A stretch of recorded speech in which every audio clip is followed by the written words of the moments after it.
Good evening. It's the latest New York State budget in 15 years, but it is finally done. After marathon debates and votes on budget bills, the state Senate and Assembly approving the spending plan last night, signed into law by Governor Hochul this morning.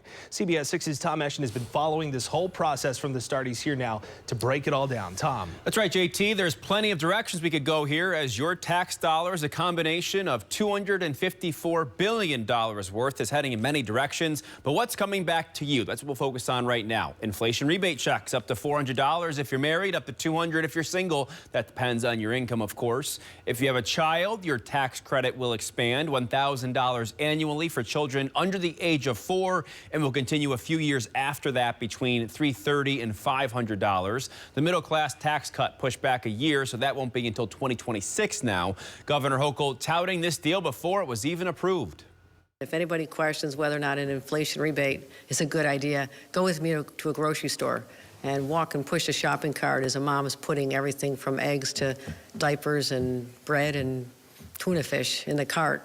And just when you say, we're going to put more money back in your pockets, how do you feel?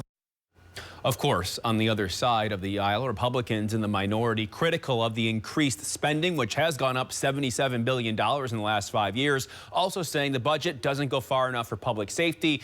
One issue that potentially is the most contentious, the $10 million set aside for outside legal services for state officials under investigation by the federal government.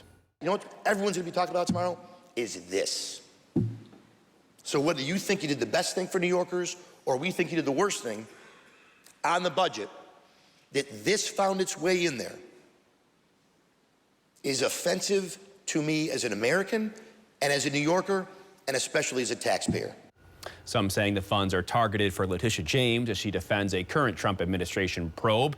You've heard about that bell-to-bell phone ban in schools, discovery reform changes, and mask restrictions all getting improved in one way or another. Later tonight, we'll go deeper into some of the prison reform changes targeting both incarcerated individuals and corrections officers. JT.